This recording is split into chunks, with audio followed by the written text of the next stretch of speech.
Olá, eu sou Montanha. E eu sou o Ramon. E você está ouvindo o Dev na Estrada. What's a webcam? World Wide Web.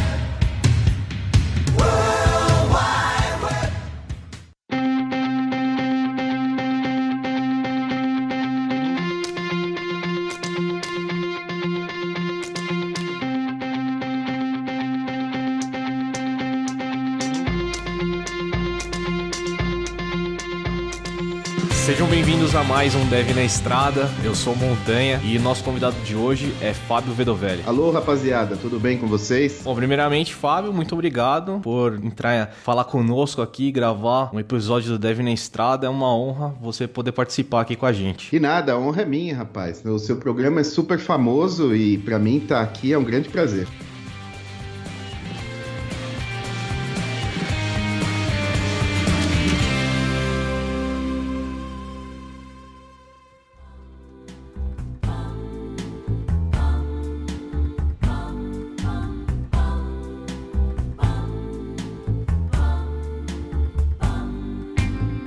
Vamos lá para o muralzinho, Edu. Aí, vamos aí, né? Bora. Beleza, ó. Primeiramente, vamos falar dos nossos patrocínios. Esse episódio aqui tem um patrocínio do iTalk. Então, a gente sempre fala aqui da importância do inglês, né? Aprenda inglês com professores particular virtual sem sair de casa. É uma promoção exclusiva aqui para os ouvintes do Dev na Estrada. Se você comprar uma aula, você ganha outra grátis. O link vai estar aqui na descrição desse episódio. Clica lá, dá uma força pra gente e aprenda inglês, né? Que isso é importante, né, Edu? Sim, cara. E aprendendo inglês, o que você faz depois? O que você faz, né? Vai fazer um cursinho, né, cara? Vai aprender, vai se aprimorar um pouquinho. Aonde? alura.com.br. Lá tem cursos online de programação, mobile, front-end, back-end, muita coisa. Cara, tem muito curso na Alura, né, cara? Tem todo tipo de curso lá, né? Muita coisa. Mas os principais ali, os mais bacanas que eu acho, são os de programação, né? Então, aprender inglês aí, já começa a se especializar com a Alura, né? E aí, já tá pronto pra quê? Pra uma vaga, né, cara? Pra entrar no mercado, né? Contratado.me. Entra lá, se cadastra, faz seu perfil e aí as empresas vão atrás de você. Contratado.me. Entra lá, galera. Muito bom. E o último anúncio aqui dos nossos patrocínios é o curso do Lucas. Para quem escutou o podcast aí que a gente fez sobre Ruby on Rails, o Lucas disponibilizou um curso lá que ele fez, né, na plataforma do Udemy, e ele tá trazendo de volta esse curso. Ele falou que tá mais atualizado do que tava. Então, se você não comprou, ou se você já comprou e quer se atualizar com esse curso, tá muito barato mesmo. Ele tá fazendo um preço super camarada aqui pros ouvintes do Dev na Estrada. Então, o link, de novo, vai estar aqui na descrição, mas você pode acessar lucascaton.com.br/DNE. Vai entrar direto no link do curso, já com desconto. Tá só por R$29, Edu. Que é isso? Eu até ia te perguntar, pensei que você não ia falar o valor, porque eu ia perguntar, é isso mesmo, cara? Tá certo aqui? Tá certo, cara. É louco. Tá de graça. Tá de graça, cara. Vamos lá então, vamos falar dos apoiadores da semana. A gente tem aqui o apoiador novo, José Maria Júnior. Muito obrigado aí por apoiar o nosso projeto. E se você não sabe do que a gente tá falando, o que é o Apoia-se, Edu? Cara, o Apoia-se é a nossa plataforma de apoio, olha só. Apoio ao Dev da Estrada. Você pode contribuir aí com o nosso trabalho, né? A gente investir mais em melhorias, equipamento, os custos que a gente tem para manter servidor, tudo, né? Então você que curte o Dev na Estrada e quer que o trabalho continue aí, dá essa força aí, apoia.se/Dev na Estrada. Muito bom, cara. A gente tem que agradecer muito essas pessoas que apoiam o nosso projeto. Hoje, graças a Deus, a gente tem patrocínios de empresas também que acreditam no projeto Dev na Estrada, mas a gente deve muito a essas pessoas, principalmente no começo do projeto, que a gente conseguiu tudo que a gente tem graças aos apoios das pessoas que nos ouvem, né, cara? Muito bom. Pô, legal. Bom, vamos falar um pouquinho de coisa boa, né? De continuar falando coisa boa, evento, divulgação de eventos aqui que todo dev curte, né, cara? É isso aí, sempre bom, né? A gente já falou da importância do inglês, né? E agora a gente sempre fala também da importância de eventos, né? Exato. Então, o que a gente tem aqui, ó, Brasil JS tá chegando, gente, tá chegando, não vejo a hora. Vamos lá, vamos tá lá, hein? Vamos tá lá. Eu vou, hein? Eu também. Fechou. Porto Alegre, dia 25 e 26 de agosto, e Fortaleza, uma semaninha depois, dia 1 e 2 de setembro, né? Então, se você quiser mais informações, brasiljs.org/conf, E olha, tem cupom de desconto pro Dev na Estrada, hein? Olha aí. Só digo isso, hein? Faz a diferença, hein? 30% de desconto é uma grana, hein? Cara, 30% de desconto. Isso é maravilha. Você entra lá, brasiljs.org.br/conf, e acho que para saber o desconto tem uma landing page nossa, né? Tem uma landing page nossa. devnaestrada.com.br/brasiljs, é isso, né? Confirma? Isso, BrasilJS, Poá. E daí tem o Fortaleza também. Todos esses links vão estar na descrição desse episódio, você pode entrar lá. Uma anotação aqui que a gente tem que falar é que o cupom de Poá está funcionando ainda e o de Fortaleza parou de funcionar. Então, se você quer ir para Poá, ainda está funcionando o cupom de desconto. Entra aqui, vê aqui os links na descrição do episódio que vai estar funcionando ainda. Boa. Bom, vamos lá. Também temos um evento que vai acontecer. O primeiro evento, o maior evento... Não vou falar isso, né? O primeiro evento de React aqui, ó. Ó a crista da onda aqui, ó. Cara, o evento mais hypado do ano, eu acho. O evento mais hypado do ano vai acontecer dia 7 de outubro em São Paulo. É um sábado, vai ser das 8 às 18. Quiser mais informações, compra de ingresso, já está à venda. Entra lá em reactconfbr.com.br. De novo, todos os links vão estar aqui na descrição, certo? Fechou. Isso aí, vamos lá pro cast. Bora.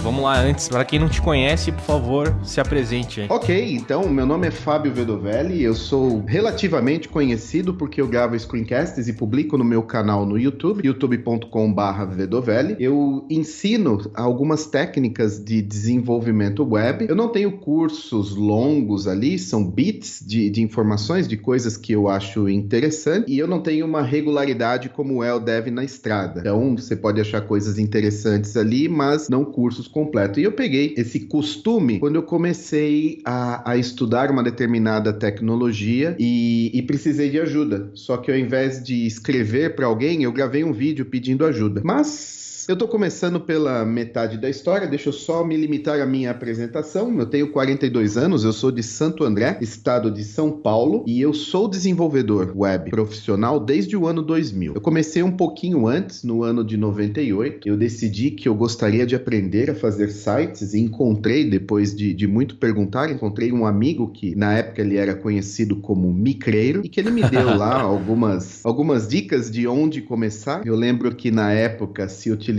o Netscape Composer para fazer páginas. E foi então que tudo começou, né? Eu peguei gosto em 98, mas eu só comecei a trabalhar como profissional mesmo no ano 2000. E pra gente ter uma... Você falou sua idade, mas pra gente ter uma ideia, você estava com quantos anos nessa época? Olha só, tudo começou mesmo. Os primórdios pra mim, veja, eu sou de 74, então em 98 eu tinha 24 anos. Certo. Eu já era bem mais velho do que a rapaziada que começa hoje. Sim, né? sim. Hoje você vê cara de 10, 12 anos desenvolvendo coisas complexas. Quanto mais o tempo passa, essa idade vai diminuindo, né? Exatamente. Só que naquela época não era comum você ter um computador dentro de casa. Então, o meu primeiro contato mesmo com o computador e com a internet foi na casa de um amigo meu, esse tal Micreiro, né, que de tanto encher o saco dele, ele concordou um dia em me mostrar o que era a internet. Porque eu tinha ouvido falar, lá no final de 96, que 2 computadores, independente do lugar do mundo que eles tivessem, poderiam se comunicar, e aquilo explodiu minha cabeça, cara.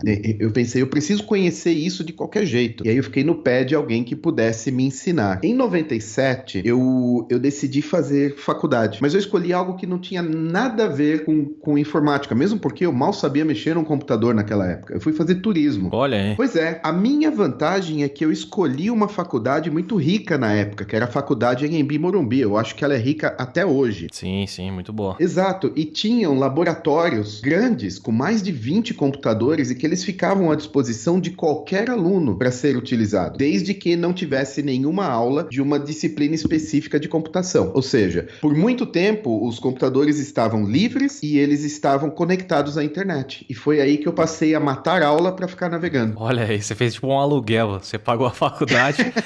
Foi caro, né? Não tinha lan house direito, né? Pô, Não tinha nenhuma. Vou pagar a faculdade pra ser minha lan house. Exatamente. O que aconteceu? Eu passei a ficar muito tempo lá e uma menina, colega de curso, ela percebeu meu interesse e ela me deu de presente um livro de bolso com dicas de CorelDRAW. E olha, com o que eu aprendi naquele livro, eu comecei a fazer, pra mim mesmo, uns trabalhos muito legais, porque como eu fazia turismo, precisava fazer folder pra vender viagens pra lugares, esse tipo de coisa, e ninguém manjava nada de computador. E eu comecei a entregar uns trabalhos mega foda. E aí isso chamou a atenção. Uma vez a professora de História da Arte apresentou o meu trabalho como sendo o que ela considerava ideal. E aí isso chamou a atenção das pessoas. E aí eu comecei a ganhar dinheiro fazendo trabalho pros outros. Olha, isso que foi legal, em cara. 97. O mais legal de tudo isso, né, que às vezes as pessoas perguntam pra gente, né, pô, mas como que eu entro pra essa área? Como que eu faço tal coisa? Eu falo assim, meu, se você gosta, que nem você tá falando, se você gostava de computador, não importa, né? Você viu uma oportunidade, você viu um negócio ali, você vai fazer e vai tentar crescer de alguma forma disso, né? Isso é muito legal. Você pegou um livrinho ali, um livrinho de CorelDRAW e já, pô, começou a fazer coisas pra área que você tava cursando ali, né? Isso é sensacional. Sem dúvida. E o meu faro pro negócio já se mostrou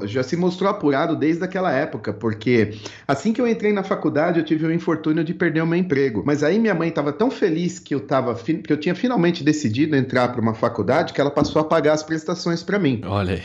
Eu não venho de família rica, minha família sempre foi aquela classe média baixa, todo mundo sempre trabalhou, ninguém nunca passou necessidade, mas eu lembro que na época pagar o valor da Anhembi Morumbi era um pouco demais para o orçamento da minha mãe.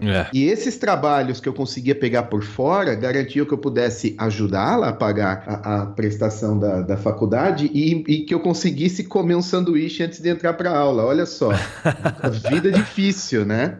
Cara. Mas ali eu percebi que tinha um negócio para mim e foi muito legal. Só que quando chegou no final do primeiro ano, eu pensei, essa desgraça de turismo não é para mim, cara. Eu gosto do curso, eu gosto das pessoas, mas eu só vim aqui para ficar no computador, então eu vou picar a mula daqui, vou parar de gastar esse dinheiro e vou buscar me aprimorar no desenvolvimento de sites que eu tenho certeza que no futuro isso vai dar dinheiro. Não só esse futuro chegou rápido, como chegou realmente dando dinheiro. Por quê? Eu trabalhava como estagiário na VASP. No final desse primeiro ano de faculdade, eu trabalhava como estagiário lá. Eu lembro que eu ganhava R$450. Olha só. Lógico, R$450 em 98 era como se fosse uns R$1.500 hoje. Era um bom dinheiro, né? Então, não era pra estágio, né? Pra estágio. Mas era isso, pra estágio, exatamente. E eu trabalhava só 6 horas por dia. Sim. Isso daí é novidade, hein? É porque era estágio, né? Ah, mas não tinha isso não, hein? Eu fui estagiário também, na minha época não tinha essas 6 horas não, cara. Foi depois de um tempo que veio essa lei, não foi? Acho que você tinha um benefício a mais ali, Vedovelli. Pode ser. E dentro do estágio, logo, o pessoal descobriu que eu manjava de computador, me tiraram do atendimento, porque o estágio era na área de reservas, eu tinha que ficar atendendo ligação pra pegar reserva. E aí me colocaram numa área onde eu não atendia telefone, eu só mexia nos computadores, olha só. O computador sempre salvando a minha pele. Vamos lá, pra manter o foco na linha do tempo. Isso foi em 98. Em 99 eu decidi sair da VASP, eu já tinha sido efetivado, meu salário tinha melhorado um pouquinho. Eu fui trabalhar como atendente de suporte no UOL. Foi o pior emprego da minha vida. Porque é o seguinte, o pessoal primeiro, pra atender telefone, o pessoal obrigava a gente a ir trabalhar de terno e gravata. Todo dia. Nossa, cara. Sim, mesmo que a gente fosse terceirizado, não fosse do próprio UOL. E o horário que eu consegui foi das 8 da noite às 2 da manhã. Eu sou um ser diurno, eu acordo às 5 da manhã todo dia, até no domingo. Olha aí, cara. Isso aí é novidade, hein? Para um desenvolvedor, isso é totalmente fora do convencional, né? Mas eu sou assim. Mas você sabe que a gente já conversou disso aqui no Deve na Estrada, e a gente tem uma ideia, assim, que a maioria dos programadores, ou quem gosta de computador em geral, né? A gente gosta, é mais produtivo à noite, gosta de noite por causa do pulso único, né? Sim, daquela época da discada, sem dúvida. Talvez isso daí foi o que aconteceu com todo mundo, de a gente ter Essa é a Cara, ideia aí. eu tô ouvindo o barulho do modem discando. Que legal.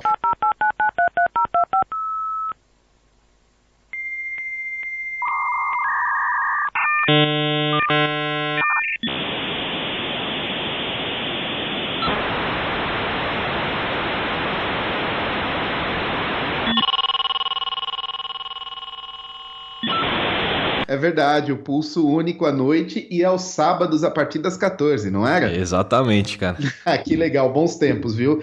Tempos da corrida do ouro na internet, que legal. Bom, eu sei que lá no UOL eu fazia atendimento à noite e isso pra mim era o fim. Pra muitas pessoas seria o horário perfeito, não pra mim. Eu lembro que eu tava falando com as pessoas, nessa hora as pessoas estavam em casa pedindo suporte, época da conexão de escada, e eu ouvi o barulho, a musiquinha do Jornal Nacional no fundo, né?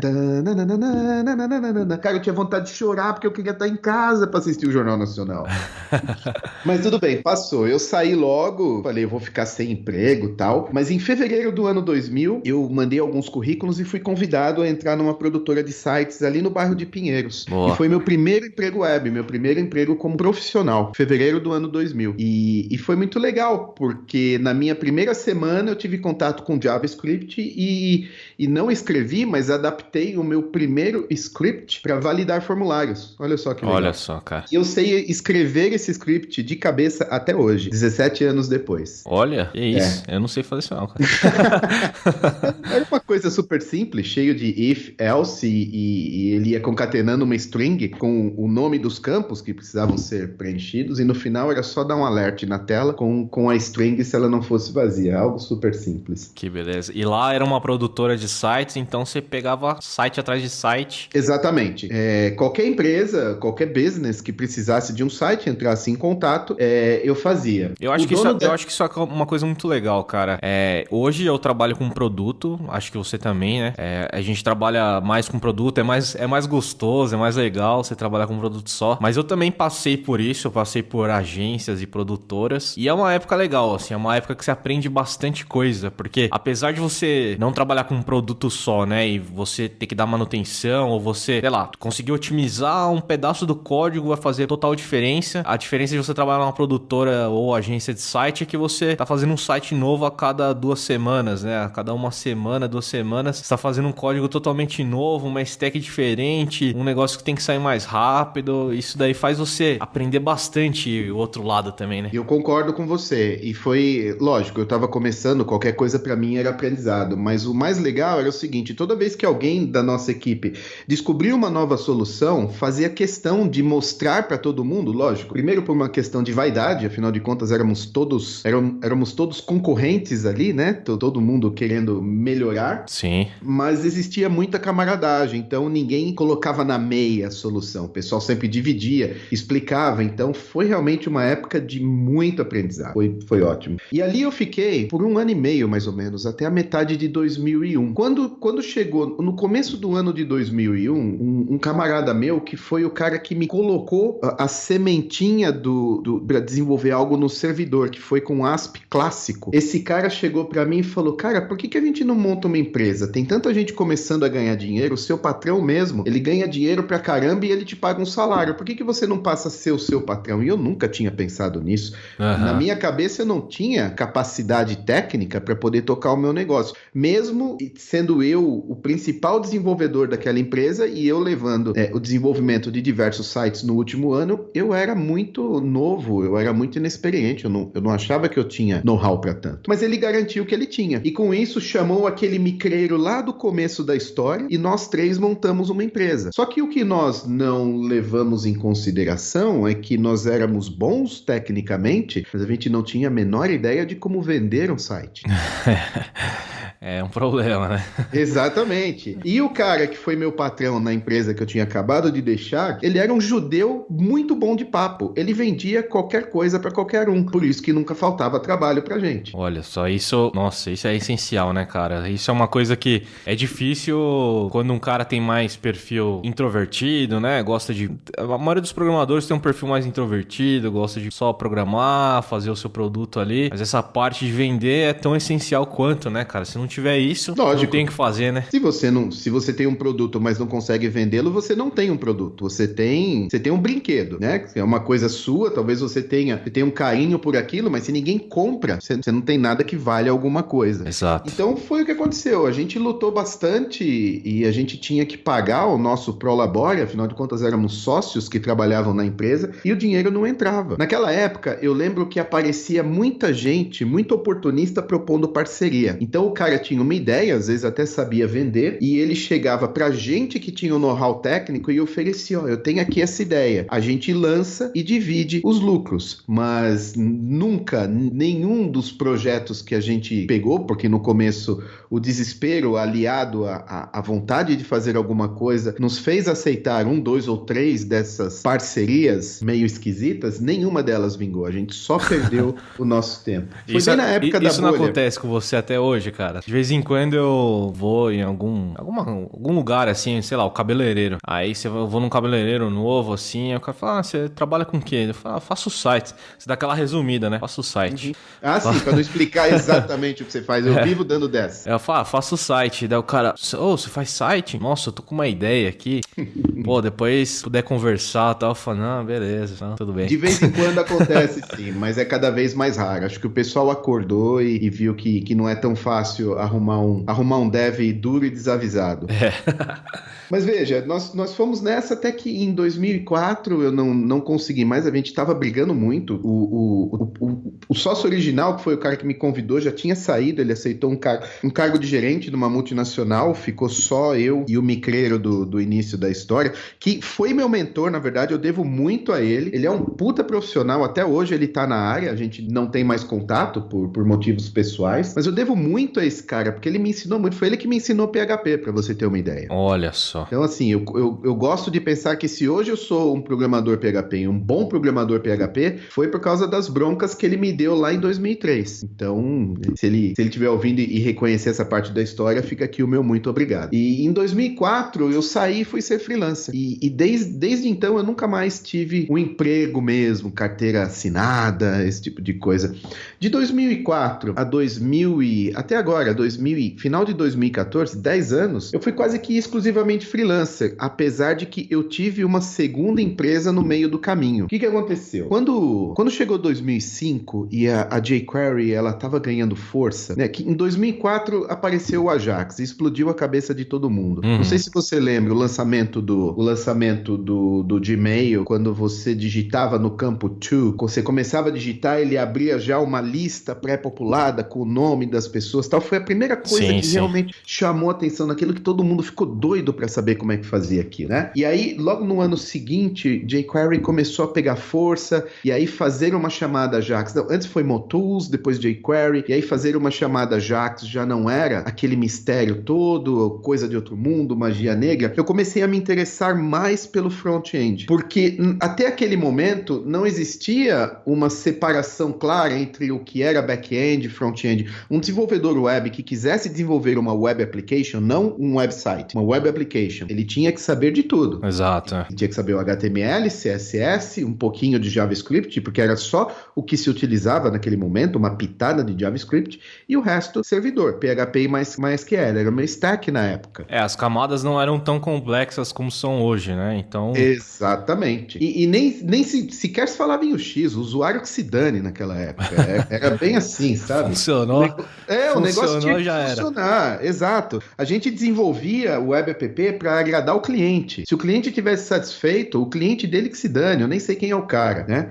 Então, isso foi 2005. Mas nessa época, eu comecei a pensar que eu poderia melhorar a usabilidade dos sistemas que eu desenvolvia. Porque eu saí daquela empresa que eu fui sócio até 2004 com um know-how bem bacana, sabe? Eu estudava bastante, eu tinha contato com gente muito, muito foda. Então, eu saí com know-how bacana e eu saí com condições de desenvolver uma WebApp. Eu lembro que em 2005 eu entreguei um CRM para um cliente que é meu amigo. Ele tem um sítio que ele aluga para eventos. E ele me pediu para fazer só uma agenda para ele poder controlar os eventos no sítio dele. Mas ele era tão exigente e ele começou a me pedir tanta coisa que acabou virando um CRM, sabe? Caramba. Para ele pegar os dados do cliente, ele já conseguir mesclar com um template de contrato e mandar esse contrato por e-mail, por exemplo. Tudo isso eu fiz em 2005. Esse cara usa esse sistema até hoje, você acredita? Há uns 2 anos atrás ele pediu para eu consertar uma coisa que quebrou, eu olhei o código, eu fiquei com orgulho do código que eu escrevi em 2005. Pô, lógico, aí sim. guardadas as devidas proporções, não tinha framework, meu código era meio espaguete. Mas veja, 10 anos depois, eu olhei para aquele código e eu consegui me achar, eu consegui resolver o problema, e isso me deu uma alegria muito grande. Porra, que bom, cara. Achei que você ia falar que você chorou sangue. Eu choraria sangue.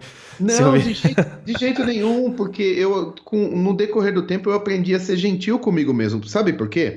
Eu fiz aquele sistema com o conhecimento que eu tinha na época. Sim, sim. Então, se eu levar isso em consideração, o código estava ótimo para o Fábio Vedovelli de 10 anos atrás. Com certeza. Então foi isso que me ocorreu. Bem, mas aí em 2005 eu comecei a perceber que eu precisava de mais. Eu precisava, por exemplo, permitir que o usuário adicionasse mais um item na lista sem precisar recarregar a página, por exemplo. Eu precisava fazer coisas desse tipo. E aí eu comecei a me interessar mais pela parte de front-end. Foi aí que alguém me apresentou uma biblioteca recém-lançada pelo Yahoo, chamada YUI. Olha. E logo em seguida, outra pessoa diferente me mandou um link de um set de componentes desenvolvido para ser utilizado com essa biblioteca do Yahoo, que era o YUI EXT, que é o embrião da XJS hoje. Sim, sim.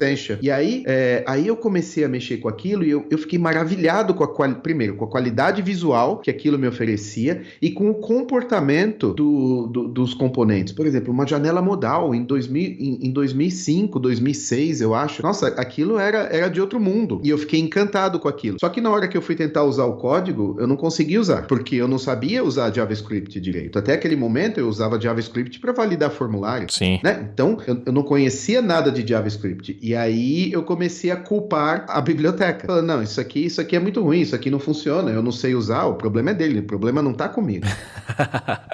É a primeira reação, né? É a primeira reação, lógico. Eu vou me culpar pra quê, né? Hoje em dia, não. Hoje em dia, lógico, eu tenho mais maturidade, eu penso, deixa eu ver primeiro se o problema não tá comigo, porque se o problema tá do meu lado, é muito mais fácil de resolver. Mas isso eu só aprendi tomando porrada. O que aconteceu? Eu abandonei a EXT, o YUI EXT, no dia que eu descobri o Adobe Flex. Nossa, cara, agora bateu o saudosismo aqui, hein? Porque você também programou em Flex? Não, eu não cheguei a programar em Flex, mas sabe quando era tipo a tecnologia do futuro, assim? Exatamente. Eu programei em Flash um pouquinho, mas nem cheguei a programar, pra falar a verdade. Eu usava Timeline, usava o ActionScript 2 lá de vez em quando. E aí quando chegou o Flex, eu falei, meu Deus, é o futuro. Exato, muita gente pensou isso. E realmente, nós que programamos bastante, maciçamente em Flex por pelo menos uns 3 anos, a gente estava convencido de que aquilo era o futuro, que aquilo ia dominar o desenvolvimento web, porque a gente conseguia fazer muita coisa boa de forma rápida e principalmente estruturada. Com o Adobe Flex foi a primeira vez que eu não me senti perdido na hora de dar manutenção no sistema. Eu não sentia pavor quando o cliente dizia que precisaria mudar uma feature já entregue.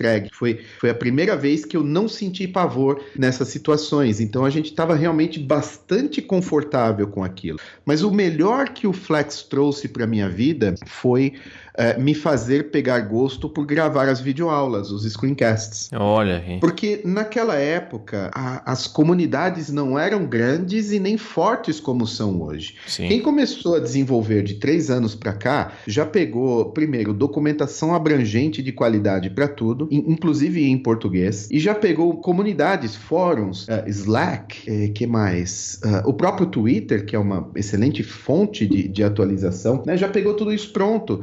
mas há 10 anos atrás, 11 anos atrás, não tinha nada disso. Então, a gente se prendia muito a blogs, né? Então, o melhor lugar para aprender naquela época era blog de desenvolvedor, que postava soluções. E eu comecei a fazer a mesma coisa. Postei uma solução sobre Flex no meu blog e 5 dias depois eu tinha recebido 3 comentários. E isso foi ótimo. Isso abriu meus olhos, porque eu pensei, porra, se eu postar uma dúvida minha no meu blog e alguém chegar e solucionar para mim, pô, eu ganhei tempo. Você pensou ao contrário, né? Eu pensei ao contrário, exatamente. Lógico, eu não ia sair, eu não ia fazer um blog, eu não ia virar um pedinte no meu próprio blog. Eu jogo lá uma solução de algo que eu descobri sozinho, no dia seguinte ou no mesmo dia mais tarde, eu jogava uma pergunta. Olha aí, que beleza. Sei lá, isso deu certo. E deu tão certo que eu pensei, eu posso fazer mais. Aí eu comecei a gravar videoaulas explicando como fazer as coisas. Coisa simples, né? Eu ainda estava aprendendo, mas tudo que eu aprendia, eu gravava uma videoaula e publicava no meu blog. Legal.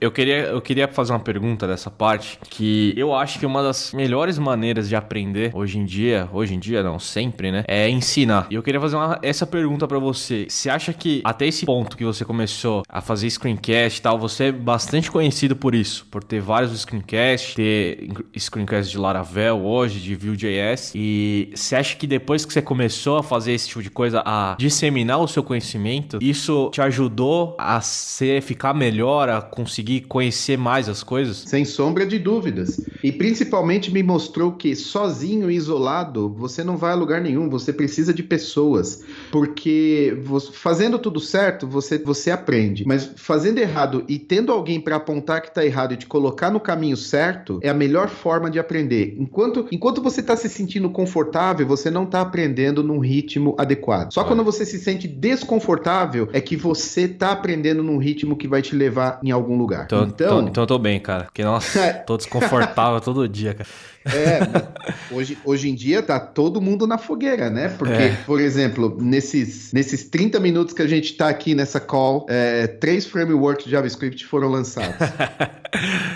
12 patterns novos. Exatamente. Agora não é mais MVC, agora é Flux. Exatamente, MVVM, esse tipo de coisa. Mas, veja, o fato de eu gravar os vídeos, primeiro, me colocou em contato com pessoas que têm o mesmo interesse que eu. Foi graças a um vídeo, não foi um vídeo, foi um post no qual eu pedi ajuda que eu conheci meu primo, Marcos Jr., que eu conheci meu primo, é esquisito dizer, né? Porque a gente pegou uma amizade tão legal que a gente passou a se chamar de primo. Caramba. E ele veio a virar meu sócio em 2009, quando eu abri uma empresa chamada RIA Labs. RIA de Rich Internet Applications, que foi um termo que morreu, mas que era bastante popular ao Flex em 2007. Exatamente, graças ao Flex, exatamente. E foi assim que eu comecei a gravar os screencasts. Mas os screencasts, eles não só me colocaram em contato com pessoas, inclusive pessoas muito melhores que eu de programação, e me ensinaram muita coisa, ele fez com que eu ganhasse amigos e ele fez com que eu nunca passasse necessidade. Eu sempre tinha um projeto me esperando,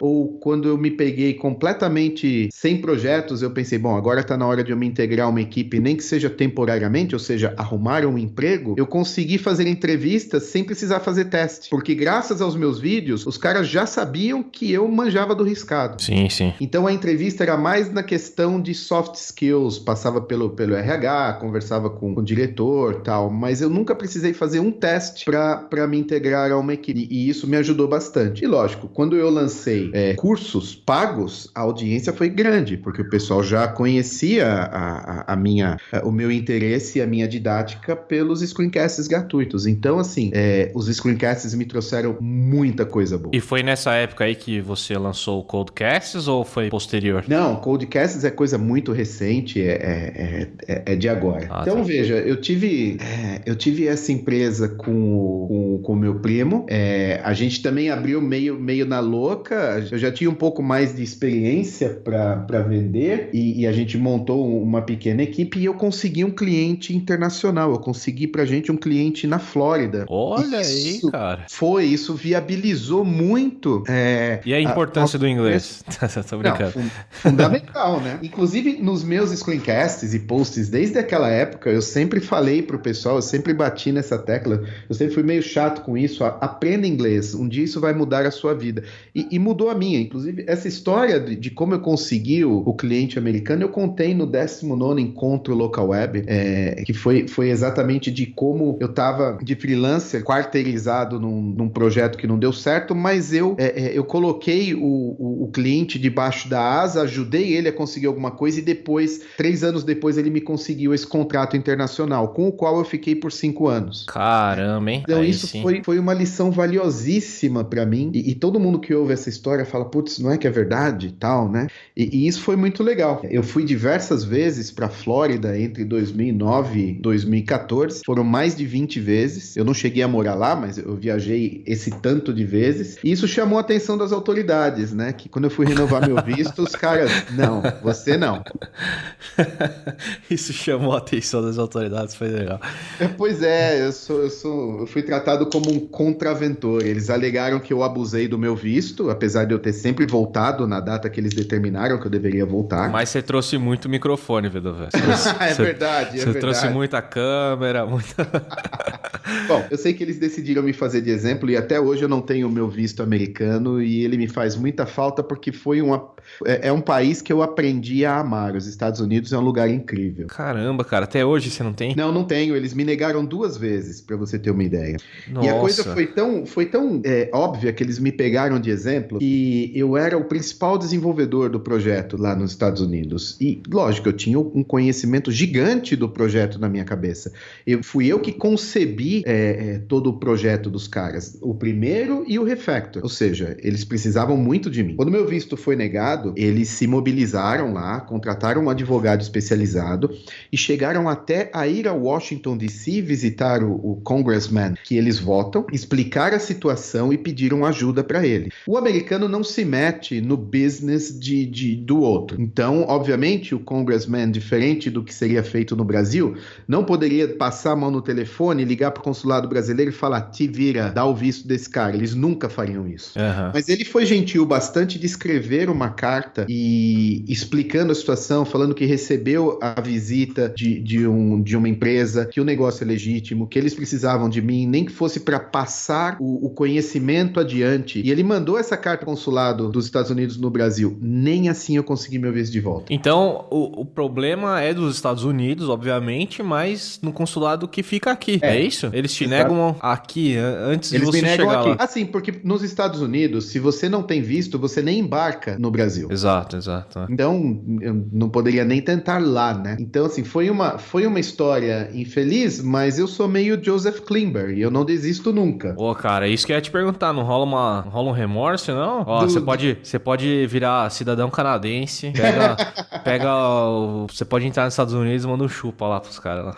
Não, tem muita coisa que pode acontecer, sim, mas não... Eu tenho certeza que eu vou conseguir meu visto de volta, porque minha situação mudou. Eu não tenho mais negócios nos Estados Unidos, não tenho intenção de ter negócios nos Estados Unidos, pelo menos nesse momento, e posso chegar lá simplesmente ligar, falar, cara, eu me apaixonei pelo seu país e eu quero ir pra Disney. Sim. E eu estarei falando a verdade, né? Então, mas quando eu mencionei o lance do Joseph Klimber, é que eu gosto muito de trabalhar com pessoas diferentes em lugares diferentes, né? E hoje, há 2 anos já que eu sou contratado de uma empresa alemã. Muito bom, cara. E eu não moro ainda na Alemanha, eu trabalho daqui da minha casa em Santo André. Eu gostei do ainda, hein? Ah, sim, lógico, ainda, porque todas gostei as mais ainda, gostei mais ainda que você tá ajudando o remoto, cara. A cena remota no Brasil. Mas eu tenho muito a falar sobre trabalho remoto, porque só para essa empresa eu faço remoto há 2 anos. Eu tenho muita coisa boa e muita coisa ruim a falar dos remotos. E eu acho que o que é de maior valor para as pessoas que não fazem e têm curiosidade é saber exatamente o que é ruim, o que não presta. Manda bala. Ué, tudo bem. O ruim é o seguinte, quando você se pega há 1 semana sem tirar o pijama e você esquece de tomar banho pelo 2º dia seguido, aí você sabe que você tá entrando numa espiral descendente. E você não vê o sol, né? Não vê. E aqui no meu escritório é o seguinte, eu trabalho dentro de casa, né, no quarto menor é o meu escritório. Do lado, eu trabalho de frente para a janela. Do lado tem um prédio mais alto que é pintado de bege clarinho. Quando o sol bate lá, fica insuportável, porque aquela claridade volta no meu rosto. Então eu fico constantemente com a janela fechada e um abajur ligado. Ou seja, eu trabalho numa caverna. Eu vivo numa caverna. Caraca, mano. Isso que eu ia te perguntar, né? Você já falou que você trabalha na sua casa e tal. E isso é uma das coisas, às vezes, boas e ruins do trabalho remoto, né? Dependendo de quem convive com você. É um pouco desconfortável, às vezes, você não ter um lugar pra ir, né? Você não ter que sair de casa. Só o fato de você sair de casa desperta uma outra coisa em você, né? O seu escritório pode ser uma quadra da sua casa, mas só o fato de você pisar fora da sua casa é um outro sentimento, né? Eu também trabalho de casa e eu tenho a opção de ir pro escritório também. Eu vou de vez em quando, que é em Campinas, na cidade do lado aqui. E é um sentimento diferente, né? Você tá saindo de casa, você tá botando o pezinho pra fora, assim, é diferente. Principalmente se você tem um escritório em casa, às vezes se torna um pouco, não ruim, mas um pouco incômodo, dependendo de quem mora com você, né? Se mora com os pais, se mora com esposa, marido, filho e etc. Quando você mora com alguém, é difícil você convencer as pessoas que você está trabalhando. Porque na cabeça delas, inconscientemente, se você está em casa, você não está trabalhando. Exato. Só se trabalha no escritório. Então isso é um problema. Eu moro sozinho, então o meu problema é outro. O meu problema é me isolar e passar muito tempo sem ver ninguém. E isso é o que eu mais sinto falta, a convivência pessoal com a galera do escritório. Exato. E aí, quando eu vou para a Alemanha, eu tiro o atraso, porque aí lá eu tenho essa vida que você mencionou. Eu tenho uma casa, eu pego o metrô, ou eu pego a bicicleta, eu vou até o escritório, eu cumpro o meu horário, às vezes eu saio, faço um happy hour com alguém, vou almoçar com um colega, isso faz toda a diferença do mundo. Sem contar no lado profissional, porque se você precisa discutir alguma coisa com alguém, você chega do lado da pessoa e aponta o dedão lá na tela dela e fala, eu preciso que isso aqui seja diferente. E sabe qual que é o mais legal, cara, no seu caso? Eu acho sensacional, porque você tem os dois. Não sei se você reparou nisso. Você tem uma hora que você gosta, você fala assim, não, eu quero ficar em casa, perder menos tempo, focar, e eu quero, agora eu tô mais na vibe de ver as pessoas e tal.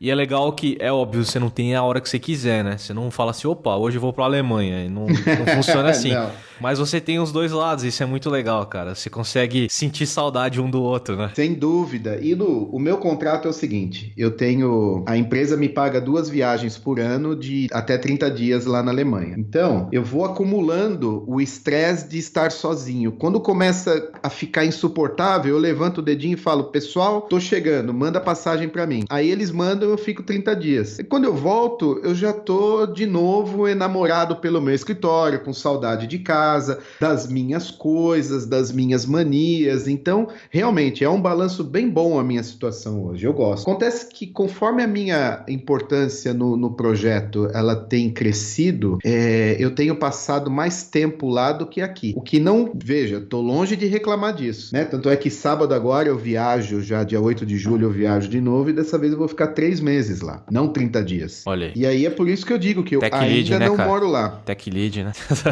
Exatamente. A equipe, ela depende do meu input para fazer o trabalho dela, né? Então, é melhor que eu fique um bom tempo lá, e eu acho isso bom também. E conta um pouco pra gente como é que você conseguiu esse trabalho. A sua história é muito legal, cara, muito bacana. A gente viu que a maior parte dela você tocou o seu barco, né? Você tocou a sua empresa ou tocou os seus projetos, um freelance e atendendo cliente, resolvendo aqui e ali. Como é que você conseguiu esse emprego na Alemanha? Você chegou até eles chegaram até você? Como é que foi? É mais uma história legal. Eu não me permito ter tempo para chorar, sabe? Então, nas vezes que eu me peguei por baixo profissionalmente, e acredite, aconteceram muitas vezes de eu estar por baixo, eu sempre arrumei um jeito de dar a volta por cima logo, porque eu sempre tive a confiança de que a coisa ia melhorar. E essa história da minha relação com essa empresa na Alemanha foi um caso desse. As 2 vezes que eu arrumei um contrato internacional, ou 100% das vezes que eu arrumei um contrato, seja ele onde for, foi através de alguém. Foi a indicação, foi o boca a boca. Então, uma dica que eu falo para quem quiser ouvir: mantenha uma rede de contatos saudável, porque pessoas ajudam pessoas. Sozinho você não vai a lugar nenhum. Então, você tem que manter uma rede de contatos legais.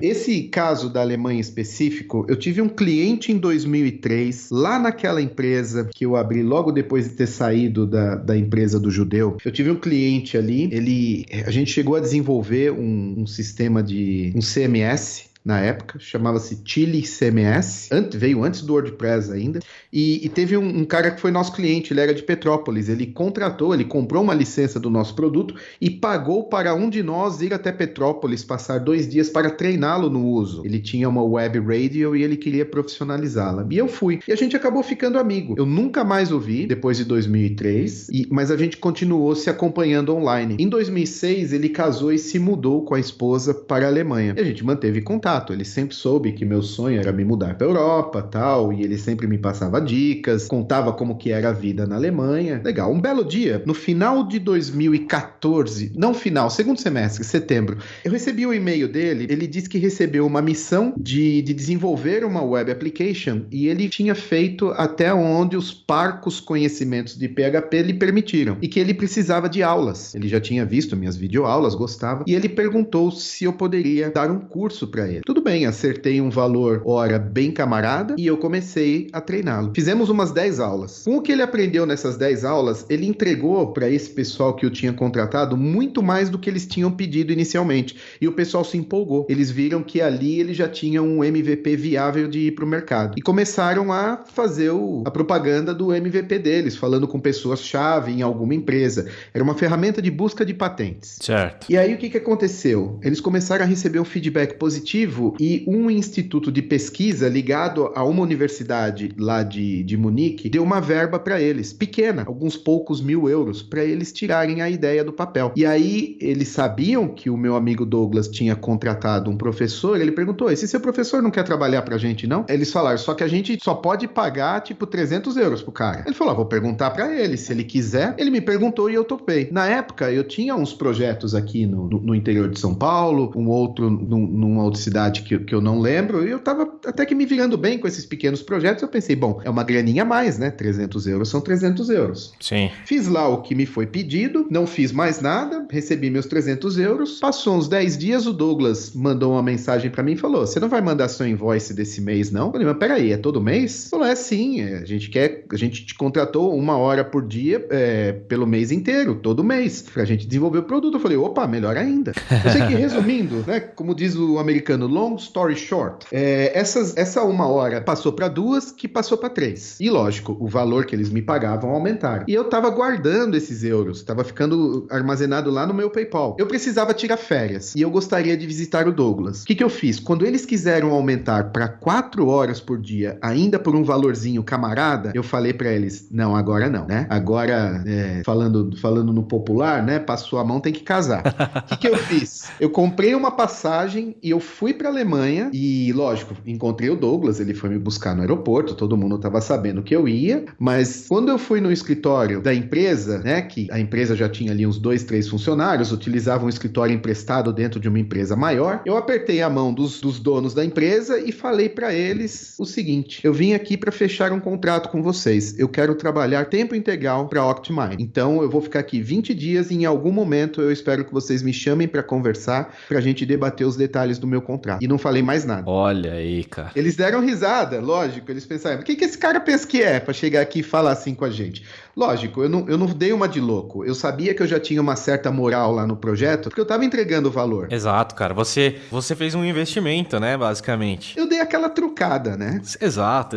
Assim, porque a gente sabe que ninguém é insubstituível, né? Eu não gosto de falar isso e tal, mas você fez uma coisa que, é muito legal. Você fez o seu trabalho, entregou. Provavelmente você entregou mais do que você deveria, né? Você tava fazendo lá as suas pequenas horas por um valor abaixo do mercado. Abaixo do mercado. Exato. Então você tava entregando a mais e assim, você chegou no momento de falar um truco que o cara chamava, não conseguia chamar um 6, né? O cara não tinha o que fazer. Não tinha o que fazer. Ele tinha que aceitar isso porque você já fazia parte do negócio, né? Isso exatamente. E eles já tinham pego confiança confiança em mim, né? Porque... Que essa é a pior parte, né? Ele vai falar assim, puta, eu vou investir numa nova pessoa, quanto que eu vou perder, né, entre aspas, pra investir numa nova pessoa que tenha esse conhecimento, que conhece... Porque uma coisa é você ser bom na tecnologia, você ser bom na linguagem, etc. Outra coisa é você ser bom no produto dos caras, né? Uma coisa é você ser muito bom em JavaScript, mas outra coisa é você ser bom em JavaScript e conhecer excelente o produto do que você tá trabalhando, né? São coisas diferentes. E esse é um conhecimento que custa caro quando a empresa perde o profissional que absorveu essa quantidade de conhecimento. Então, naquela época, né, já tinham 6 meses que eu estava com eles e eu tinha um conhecimento grande do produto dos caras. Eu já era o principal desenvolvedor, porque era eu e o Douglas. O Douglas fazia, mas o Douglas, ele era meu estudante nem um ano antes, ou seja, ele não tinha condição de trabalhar no mesmo ritmo que eu. E os caras sabiam disso. E então eles não tiveram outra alternativa a não ser aceitar a minha imposição. Só que eles me deixaram no suspense até o último dia. Aí, no penúltimo dia que eu estava na Alemanha, eles me chamaram no fim de tarde para uma reunião. E aí eles perguntaram, tá bom, nós gostaríamos muito de tê-lo aqui trabalhando full time com a gente. Aqui eu digo na equipe, né? Todos sabíamos que eu não teria condição de me mudar para a Alemanha porque era uma startup que sequer tinha recebido investimento graúdo ainda. Então, eu sabia que eles não tinham dinheiro para me bancar de forma sólida por uma quantidade de tempo que me permitisse me estabelecer na Alemanha. Então, a proposta foi realmente eu continuar trabalhando remoto. E aí eu disse para eles, eu quero X. Aí um olhou para o outro, eles falaram, ó, infelizmente isso a gente não pode. Qual é o mínimo que você pode aceitar? Eu falei, tá bom, meu mínimo é X-1. Aí eles falaram, tá bom, X-1 a gente pode pagar, né? E eu tinha escrito o quanto eu queria, pra não falar, eu escrevi num papel e passei pra eles, meio cena de filme, sabe? Caraca. Aí, eles se olham assim, né? Exatamente. Dá aquela riscadinha no papel. Isso mesmo, foi super legal. Aí, e eu tava, veja, eu tava numa situação difícil ali, porque eu já contando que eu ia ser contratado por eles, eu não renovei meus contratos no Brasil, porque eu queria estar livre para assumir com eles. Foi all-in. All-in, exatamente. Se eles não me contratassem, eu ia voltar pro Brasil com uma mão na frente e outra atrás. E Olha ainda só. com o cartão de crédito meio gordinho, né? Porque eu tava lá na Europa, compro uma coisa aqui, uma coisa ali. Eu sei que eu tive uma surpresa boa, porque eles não só toparam o meu X-1, como quando nós descemos da sala de reunião pro pavimento térreo, onde ficava a nossa mesa, eles me entregaram um papel, aonde eles estavam dizendo lá o X-1, mais 2 viagens por ano de 1 mês pagas pela empresa. E isso eu não tinha pedido. Olha, cara, isso é muito bom, né? Quando você é surpreendido, né? Com algo a mais, assim. Foi muito positivo. Lógico que eu fiquei super feliz. Eu tenho esse papel até hoje comigo, guardado. E foi legal que é o seguinte, como eu consegui o meu contrato e eu já passaria a receber, então, o salário que eu pedi, já não era mais aquele valorzinho camarada do mercado, eu tava na Europa, tava solteiro, eu ia ficar 20 dias, fiquei 3 meses. Aí beleza, né? Aí beleza, porque aí eu fui visitar meu melhor amigo que mora em Milão, passei 3 semanas na casa dele, depois voltei pra Munique, né? Eu já tinha feito uns contatos ali no escritório, eu falo pra cacete, sorrio muito. Então, né, o pessoal do café ali gostava muito de mim. Aí eu consegui arrumar um lugar baratinho pra ficar, aluguei o quarto na casa de uma menina que era conhecida de alguém e fiquei lá. Meus 3 meses, vivi um inverno na Europa, que era meu sonho, vi neve, pedalei na neve, cara, foi ótimo. Pô, que legal, eu tô feliz até hoje. Pô, muito legal, hein? E você acha que foi pro negócio, você acha que foi uma boa também? Porque pessoal, meu, eu acredito que 100% foi ótimo, né? Você falou que viu a neve e tal, mas você acha que pro negócio foi bacana você ter ficado esses 3 meses? Não era iniciais, né? Porque você já trabalhava pra eles, mas... Mas foi iniciais, eu full time. E foi ótimo, porque quando eles me perguntaram, no dia que eu viajei pra Itália, você volta pro Brasil quando? Eu falei, isso foi no dia, acho que foi no dia 21 de novembro de 2015. Você volta quando pro Brasil? Eu falei, não, eu volto só dia 15 de janeiro. Eles falaram, o quê? Você vai ficar na Europa esse tempo todo? Eu falei, não, pretendo ficar aqui em Munique trabalhando com vocês. Aí eles deram uma gargalhada. Tipo, acho que eles pensaram, esse cara não bate muito bem, né? Porque não é comum você achar alguém tão desprendido assim, né? Tipo, ó, vim pra cá, arrumei um trampo, vou ficar. Alemão não é assim, principalmente. Exato. Alemão planeja demais, pensa demais, guarda dinheiro demais.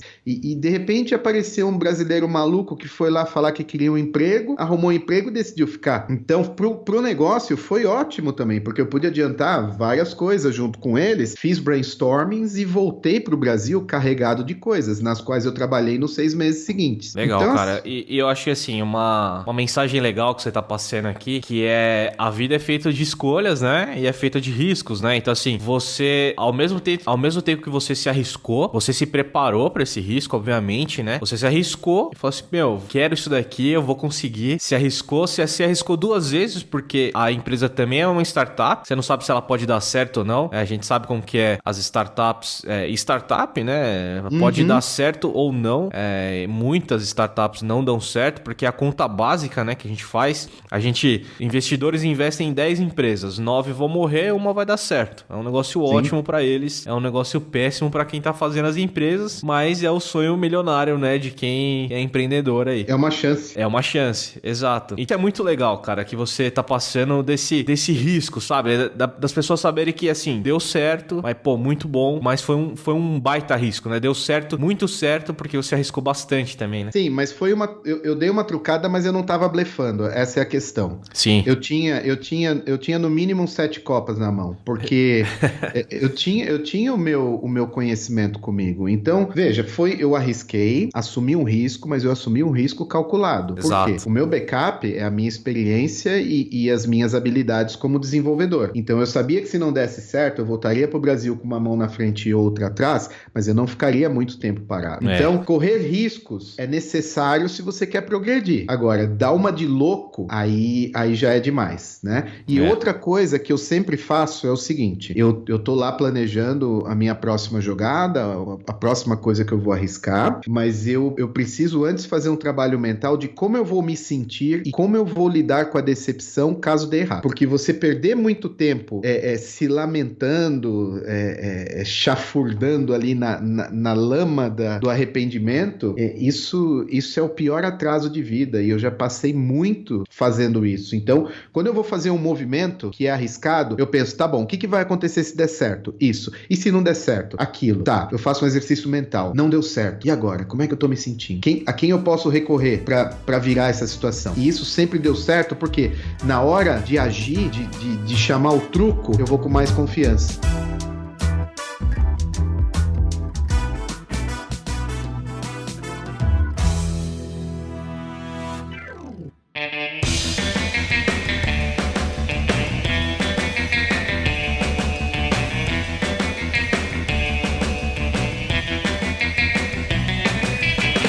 Pra gente finalizar aqui, eu queria que você falasse um pouco dos seus projetos paralelos. Você continua ainda dando aula, fazendo screencast. A gente vê que você dá bastante palestra hoje em dia, que é uma excelente forma, né, de contribuir com a comunidade e também se forçar, né, a se atualizar e de certa forma ensinar também. Você tá ali em cima do palco, contribuindo com tudo isso. O que o Vedovelli tá fazendo? Bom, minha principal atividade é a Octimine, e isso é legal de dizer. Eu tenho um outro business paralelo, que é o Codecasts, que originalmente é do Diego Hernandes e do Vinícius, e eles me convidaram a entrar no time, eles foram muito generosos com esse convite, então é codecasts.com.br, são diversas videoaulas, é um serviço de assinatura, e nós lançamos aulas principalmente sobre desenvolvimento web como um todo, infraestrutura com Docker, bastante Laravel e bastante Vue.js, são as nossas especialidades. Eu costumo de vez em quando oferecer cursos ao vivo, ou seja, as aulas, apesar de gravadas, elas acontecem ao vivo com a turma presente, mas é online. Mas isso eu faço de forma mais esporádica, porque leva certo tempo para preparar algo de qualidade. Eu tenho planos de lançar um curso somente online, sem a minha presença, para a pessoa fazer no dia que ela quiser. E a questão das palestras é algo bem recente na minha vida. Eu nunca fui de participar de eventos e não tinha um motivo sólido de por que eu não participava de eventos, mas por incentivo de algumas pessoas, eu comecei a ir a eventos, e aí eu gostei. Mas eu também não pensava acho que a síndrome do impostor me impedia de mandar uma proposta para eu palestrar, mas também por incentivo de algumas pessoas, principalmente o Marcel Santos, que começou a me indicar para palestrar, eu fui convidado, eu aceitei alguns convites, palestrei, as primeiras foram, na minha própria opinião, não tão boas, até que agora, nesse fim de semana, eu palestrei no Front em Sampa, e para mim aquela palestra foi incrível, eu nunca me senti tão bem em cima do palco. E aí eu acho que agora eu tomei gosto pela coisa, então me aguarde. Pô, muito legal, mano. Mandar um abraço pro Marcel, né? Um amigão nosso também, muito gente boa esse cara. E eu vou linkar aqui também você escreveu um post no Medium, né? Sobre essa palestra do Front em Sampa. Foi. Vou dar uma linkada aqui no show notes para o pessoal ver. E, cara, sensacional. Eu queria agradecer de novo você por ter participado desse episódio. Eu gostei muito da sua história, cara. Uma história muito inspiradora. Eu espero que você consiga alcançar todos os seus objetivos. Se o seu objetivo for trabalhar lá com os caras na Europa, eu tenho certeza que você vai conseguir alcançar. Continue fazendo tudo isso que você tá fazendo. E, cara, muito obrigado mesmo. Esse espaço final aqui é seu. Pode falar o que você quiser. E valeu mesmo. Eu vou aproveitar então o meu espaço para agradecer pelo convite. É realmente um prazer estar aqui. Basta ver o nível dos profissionais que vocês trazem no Dev na Estrada, e eu estar aqui entre eles, para mim é uma honra muito grande, né? Principalmente que eu sou um cara meio retirado, agora que eu tô colocando a cabeça para fora da caverna. Então, mais uma vez, muito obrigado pela oportunidade. Eu gosto muito de contar histórias, porque eu acho que a gente vive num mundo que é bastante difícil, é muito competitivo. Então, quando você ouve uma pessoa cujo trabalho você admira, você ouve ela dizendo que nem tudo são flores na vida dela, e que ela encontrou e tropeçou em muitas pedras no caminho, eu acho que isso sempre deixa uma mensagem positiva. Então, é um prazer poder falar minha história para você e para sua audiência. Cara, muito obrigado então. Valeu e até o próximo episódio. Que seja breve.